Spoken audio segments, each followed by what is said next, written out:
기도하겠습니다. 감사의 제목이 있습니까? 라는 제목으로 하나님 말씀 함께 나누겠습니다. 오늘은 추수감사주일입니다. 한 해 동안 내 삶을 인도해 주신 하나님께 감사하면서 예배를 드리는 날입니다. 그래서 오늘이 되면 사실 제 마음이 무겁습니다. 여러분의 마음에서 정말 하나님 감사합니다. 정말 하나님 고맙습니다. 사실 이 고백이 나와야 오늘 예배를 잘 드리고 오늘 주일을 잘 지키는 거잖아요. 추수감사주일이니까. 그렇다면 지금 하나님께 여러분은 감사가 있으십니까? 하나님 감사해요. 이거 정말 감사해요. 그런 마음이 있으세요? 되어진 일들보다 또 풀어야 할 일들이 너무나도 많기 때문에 아마 감사가 별로 없을 겁니다. 아마 오늘 감사 헌금도 아깝다고 생각하신 분도 있을 것 같아요. 오늘 본문에도 그럴 만한 사람이 나옵니다. 바로 하갈이라는 여인입니다. 하갈은 아브라함의 아내 사레의 몸종입니다. 어느 날 자신의 여주인 사레가 주인 아브라함과 동침하라고 한 겁니다. 잠자리를 같이 하라고 한 거죠. 사레 자신의 몸으로 아들을 낳을 수 없다면 내가 몸종 하갈을 통해서라도 아들을 낳겠다. 이런 마음이 든 겁니다. 자신의 몸종이 아들을 낳으면 그 아들이 내 소유가 되기 때문에 자신의 아들도 되는 것입니다. 남편이 자신의 종 엘리에셀을 양자 삼아서 자신의 가문을 이어가려고 했던 것처럼 이렇게 사라도 자기의 대안을 찾았습니다. 몸종 하갈을 통해서 아들을 낳으면 그동안 가지고 있던 모든 수치와 서러움을 한 방에 떨쳐버릴 거야. 보란 듯이 내 아들 자랑해서 잘 키워서 너희들한테 보여줄 거야. 이런 마음이 그 안에 들어온 거죠. 인생 한 방을 노린 겁니다. 여러분 그러고 보면 믿음의 차이가 별로 없습니다. 아브라함이 이제까지 사고치고 넘어진 것 같은데 막상 살아도 남편처럼 대안 찾고 있었습니다. 그래서 믿음이 별 차이가 없다라는 거예요. 믿음이 좋다고 하는 사람이나 약하다고 하는 사람이나 남편이나 아내나 부모나 자녀나 목사나 성도나 별 차이 없다라는 거예요. 한꺼풀 꺾어보면 다 믿음이 비슷비슷해요. 백지 한 장 차이예요. 그래서 별 인생 없습니다. 누구한테 뭐라고 할 필요가 없는 거예요. 다 내 죄가 있고 내 약함이 있습니다. 그래서 그런 말이 생긴 거죠. 너나 잘하세요. 남 보고 판단하고 잘했다 못했다 그럴 필요 없는 거예요. 그냥 똑같은 거예요. 그래서 별 인생 없습니다. 부하든 가난하든 내 자리가 높든 낮든 누구나 다 고난이 찾아옵니다.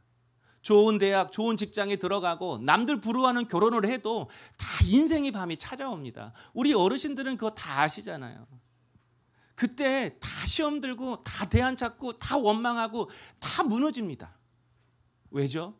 우리 인생의 목적이 성공과 행복이기 때문에 그렇습니다. 우리는 아들 얻으면 다 끝날 것 같고 행복할 것 같죠. 살아도 그런 겁니다. 아들 하나 낳으면 다 끝날 것 같고 내 인생 행복할 것 같은데 사실 그렇지가 않죠.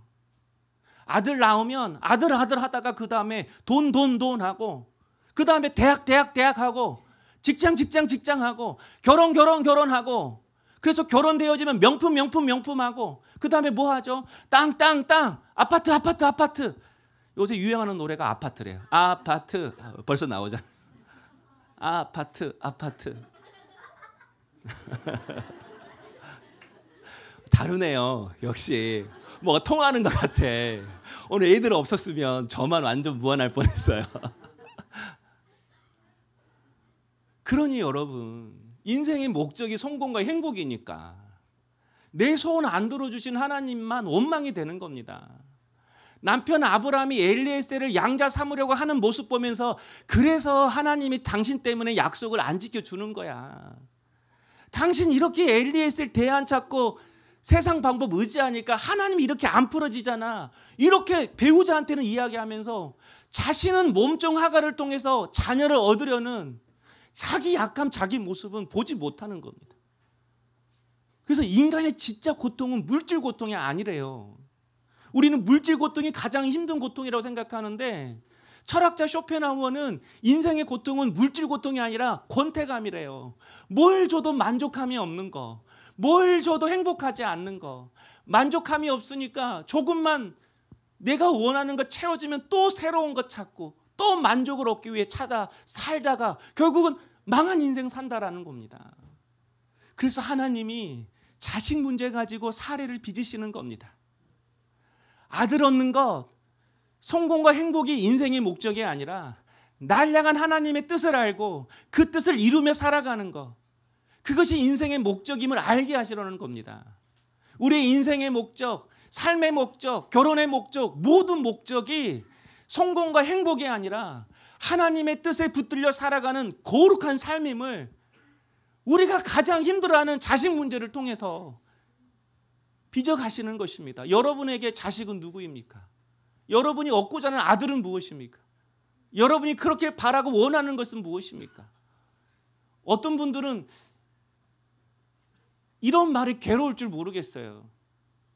나는 수고만 했는데, 나는 뒷바라지하고 열심히 했는데, 나는 믿음으로 살았는데, 아니 결국 내가 문제라니, 나를 빚으신다니.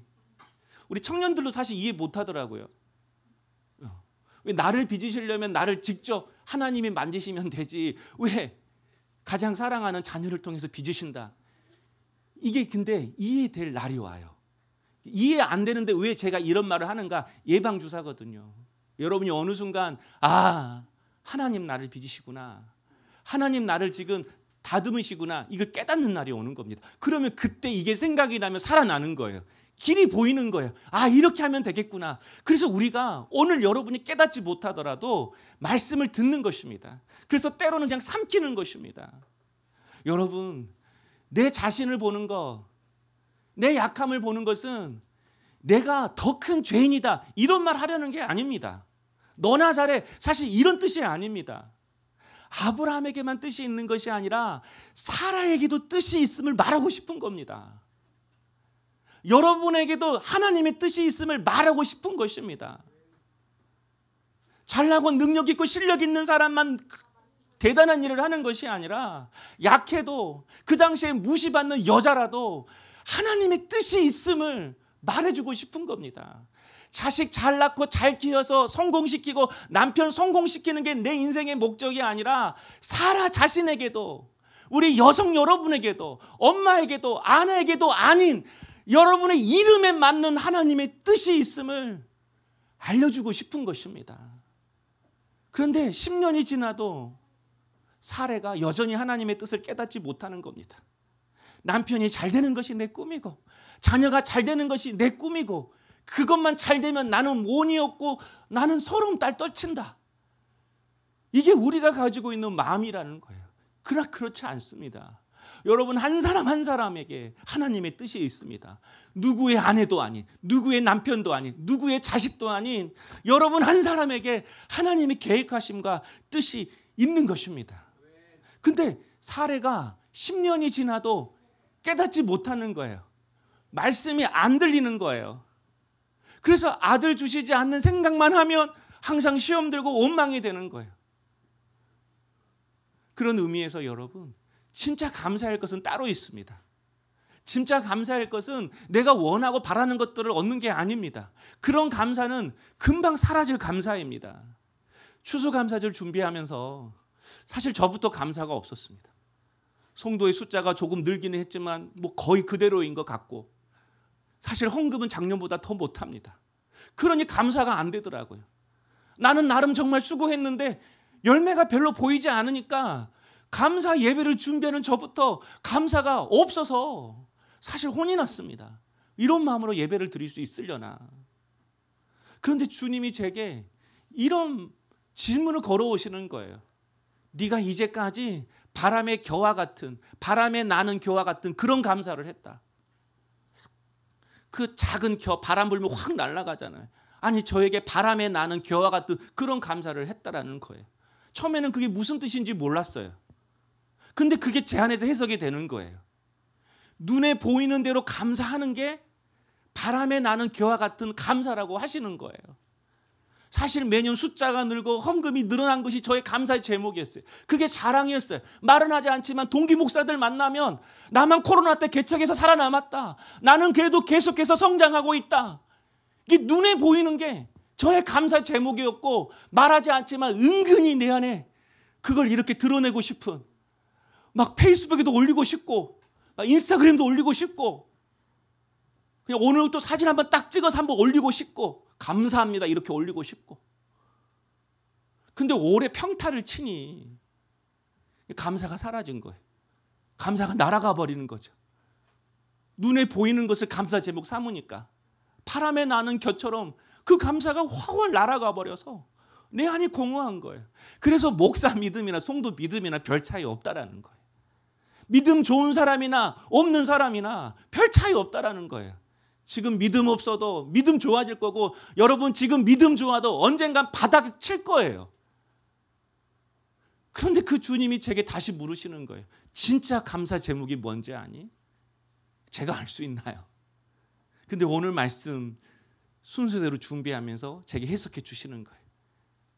진짜 감사를 제게 가르쳐 주시는 거예요. 우리 성도들에게 말씀이 들리는 거래요.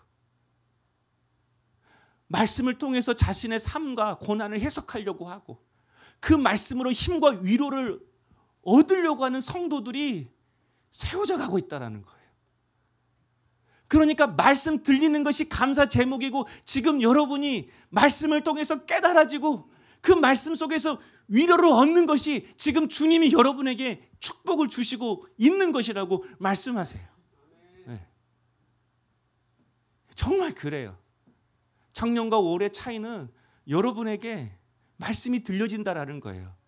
100이면 100명 다 들려지면 좋겠지만, 아니, 한 사람 한 사람씩 말씀이 들려져서 그 말씀 듣고 일어서는 그 성도가 생기는 거, 이게 감사라고 말씀하시는 거예요. 그런 의미에서 오늘 본문을 보면 진짜 감사할 수 없는 사람, 그 사람이 바로 하갈이었어요. 하갈은 종입니다. 그래서 주인의 명령에 순종할 수밖에 없어요. 그러니까 여주인 사레가 남편 아브람과 잠자리 하라니까 들어가서 잠자리를 합니다. 그리고 임신을 했어요. 여러분, 그런데 그때부터 여주인 사라가 하갈을 학대하기 시작합니다. 하갈도 종우의 신분이었지만 주인과 잠자리를 해서 임신을 하니 그도 그런 생각하지 않았겠어요? 야, 인생 한 방이네. 평생 몸종으로 살려고 했는데, 아니, 주인이 직접 동침을 해가지고 임신까지 하게 되니, 하나님 내게 이런 길도 열어주시네. 이게 우리가 원하는 감사잖아요. 직장도 결혼도 턱턱, 사업도 턱턱 잘 되고, 와, 하나님 이렇게 한 방에 풀어주시네. 근데 4절에요. 아브라함이 하갈과 동침하였더니 하갈이 임신하매 그가 자기의 임신함을 알고 그의 여주인을 멸시한지라. 읽어보면 하갈이 임신하자마자 그때부터 교만해져서 사례를 무시하고 멸시했다고 그렇게 볼 수가 있습니다. 그래서 이렇게 주인을 임신하자마자 멸시하니까 여주인이 그 하갈을 학대했다. 학대받아도 싸네. 이게 우리 정서거든요. 학대받아도 싸네. 근데 이게 누구의 시각이죠? 여주인을 멸시하였더라. 이 누구의 시각이죠? 사라의 시각이에요. 안주인의 시각이에요. 있는 사람의 시각이에요. 높이 있는 사람의 시각이에요. 가지고 있는 사람의 시각이에요. 약자의 시선이 아닌 거예요. 사라의 시선으로 보니까 하갈의 모든 행동이 다 기분 나쁜 거예요. 그의 말투도 행동도 다 기분 나쁜 거예요. 우리도 그렇잖아요. 우리의 시선이 하나 삐딱하면 다 기분 나쁘는 거. 말도 듣기 싫고 웃는 것도 싫고, 한번 삐딱하게 보면. 그래서 사례가 이 하갈을 학대하기 시작했어요. 그러니까 결국 하갈이 주인의 학대를 못 참고 도망쳐 나온 겁니다. 그러니까 이 아브라함의 집안에서 가장 억울한 사람이 하갈입니다. 자신이 동침하고 싶었던 거 아니에요. 시켜서 어쩔 수 없이 그렇게 잠자리를 한 거예요. 그런데 돌아온 것은 학대였어요. 그런 하갈에게 감사의 제목을 찾으라고 한다면 무슨 감사가 있겠습니까? 근데 9절에 여호와의 사자가 그에게 이르되 하나님의 음성이 하갈에게 들렸어요. 근데 그 말씀이 뭐예요? 자신을 학대하는 여주인 사라에게로 다시 돌아가라고 말씀하시는 거예요.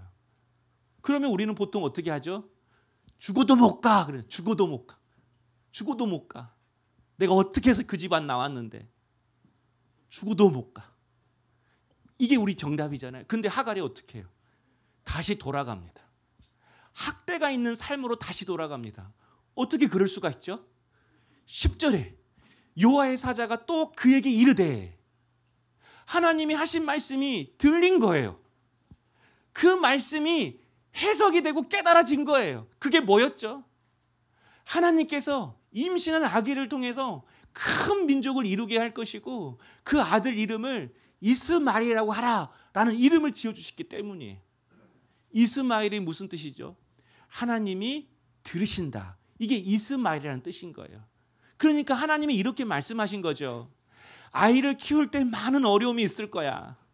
너 돌아가도 여주인의 학대가 여전히 있을 거야. 그러나 그때마다 내가 너의 기도를 듣고 있다는 것을 기억해. 내가 너의 신음을 듣고 있다는 것을 기억해. 라는 말씀인 거죠. 여러분, 하갈에게 다시 학대가 있는 삶으로 돌아가라고 누가 설득할 수 있겠어요? 그 누가 와도 설득 못합니다. 웅변대의 1등한 사람도 하갈에게 너 다시 학대가 있는 삶으로 돌아가, 이거 절대 설득 못합니다. 근데 말씀이 들리니까, 말씀이 해석이 되니까, 말씀이 깨달아지니까 하갈이 자기의 삶으로 돌아갑니다. 그래서 하나님은 학대가 없는 것이 축복이고 감사가 아니라 말씀이 들려서 말씀의 뜻대로 학대가 있고 고난이 있고 여전히 풀리지 않는 내 삶 속으로 들어가게 되는 것, 그게 우리에게 감사이고 축복이라는 것입니다. 지난주에 우리 청년들에게 그런 말이 있어요. 우리 힘들고 우리 청년회 때 원하는 거 이루어지지 않는다 할지라도 우리 하나님께 붙어만 가자.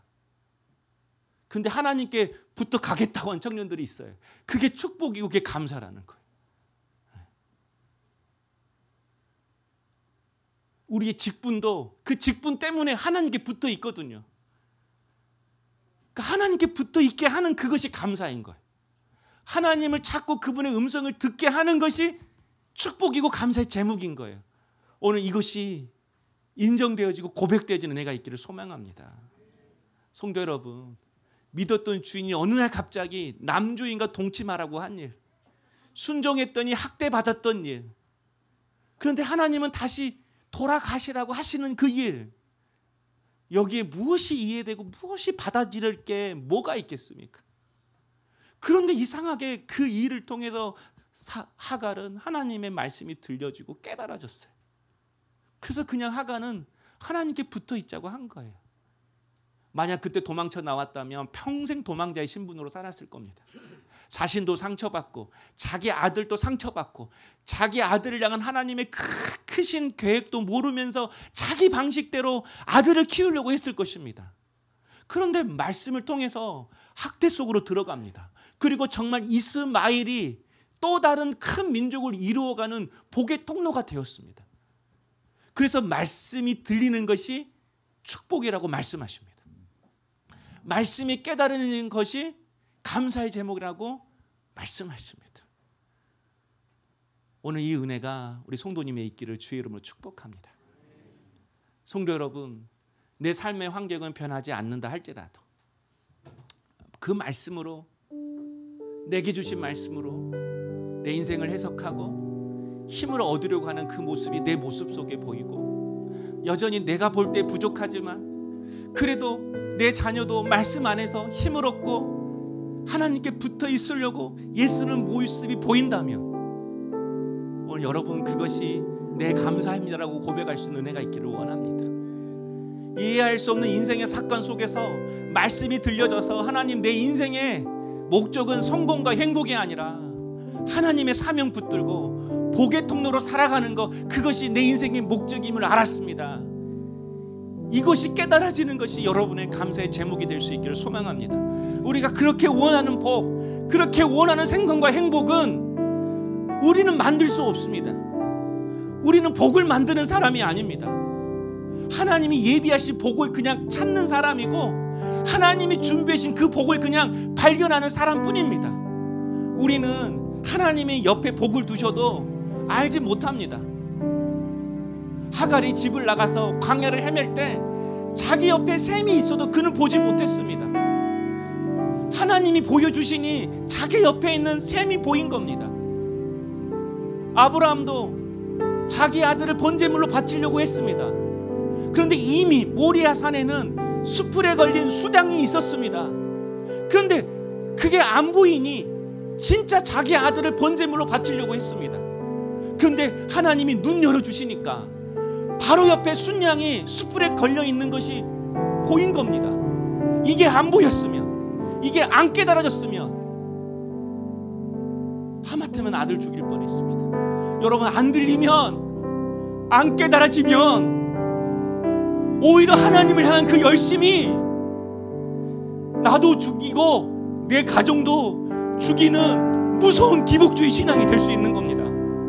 이게 깨달아져야만이 내 인생의 목적이 성공과 행복이 아니라 비록 연약한 나도 하나님의 뜻이 있고 그런 나를 하나님 쓰시기 원하신다. 그래서 부족하지만 내 인생 하나님께 부탁하겠습니다. 나 써주시면 그저 감사하게 쓰임받고 살겠습니다. 이게 깨달아지는 것이 감사고 기쁨이고 축복임을 믿습니다. 그러므로 사랑하는 성도 여러분, 우리 인생 한 방 바라고 살아가는 거 아닙니다. 매일매일 그분의 음성 듣고 한 걸음으로 살아가는 것이 우리의 인생인 겁니다. 그럼 우리 모두 하나님의 말씀을 묵상하십시다. 그 말씀으로 자신의 삶을 해석하고 나누는 공동체가 되십시다.